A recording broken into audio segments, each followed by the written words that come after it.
দলের লোকদেরকে দিয়ে তারা দপ্তরে নিয়োগ দিয়েছিল। আজকে তারাই মাঠে আন্দোলন করতেছে, এই দেশের বিরুদ্ধে একটা ষড়যন্ত্র করতেছে। শেখ হাসিনা সেই ষড়যন্ত্র, চারবার যে যারা গণহত্যা করেছে তারা আবার জনগণের প্রতি অনুকম্পা দেখায়। আজকে ডেইলি স্টারে দেখেন হাসিনার ছবি দিয়ে নিউজ হয়েছে যে জনগণের পাশে এসে দাঁড়ান। আপনি বাংলার মাটিতে আর কোনোদিন আপনার রাজনীতিতে জায়গা হবে না। বলে দিচ্ছি, ষড়যন্ত্র ওই পারে থেকে যত ষড়যন্ত্রই করে আমরা ঐক্যবদ্ধ থাকবো।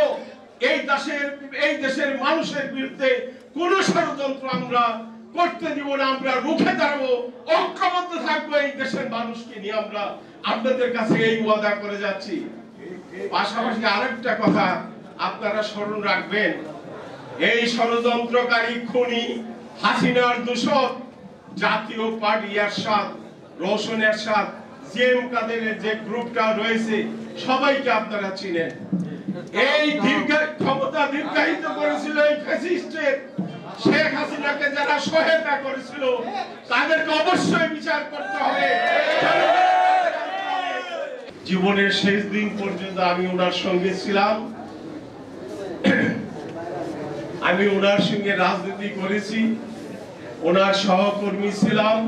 গত বছর ঠিক এই সময় আমাদের নেতা, গণমানুষের নেতা মির্জা ফখরুল আলমগীর যখন কাজী জাফর আহমেদের স্মৃতিচারণ করতে গিয়ে আবেগ আপ্লুত হয়ে ওনার চোখের পানি এসেছিল। আপনাদের মনে আছে সেদিন টিভির পর্দায় আওয়ামী লীগের সেক্রেটারি জেনারেল কি বলেছিলেন, যে ফখরুল এখন কান্না করে। আজকে কোথায় কোথায় তার দাম্ভিকতা? উপরে আল্লাহ আছে, ক্ষমতা চিরস্থায়ী নয়, সেটি প্রমাণিত হয়েছে। মির্জা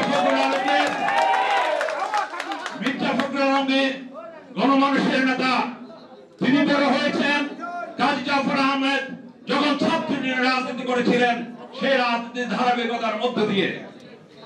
আপনারা এই কাদের সাহেব বলেছেন 15 বছর চলে গেছে, আরো 5 বছর, কত বছর আপনারা ক্ষমতায় দেখবেন? আজকে কোথায় ওনার দাম্ভিকতা? কোথায়? তারা এমন রাজনীতি করেছেন, এমন পেশিবাদী সরকার চালিত করেছিলেন, বাংলাদেশের মানুষ তাদেরকে ঘৃণা করে দেখে। এখন আপনাদের কাছে আহ্বান করব, আমি জননেতা ফখরুল ইসলাম আলমগীর কাছে আহ্বান করব, বর্তমান সরকারের কাছে আমাদের কোনো দাবি নেই, কিন্তু জাতীয়তাবাদী সরকার যদি বাংলাদেশে প্রতিষ্ঠিত হয়, কাজী জাফর আহমেদের স্মৃতিকে ধরে রাখার জন্য, কাজী জাফর আহমেদ, আমরা হয়তো আগামী 50 বছর পরে দেশে থাকবো না, কিন্তু এমন একটি প্রতিষ্ঠান ঢাকায় আপনি গড়ে তুলবেন কাজী জাফর আহমেদের নামে, যেটি মানুষ আজীবন স্মরণ রাখবে।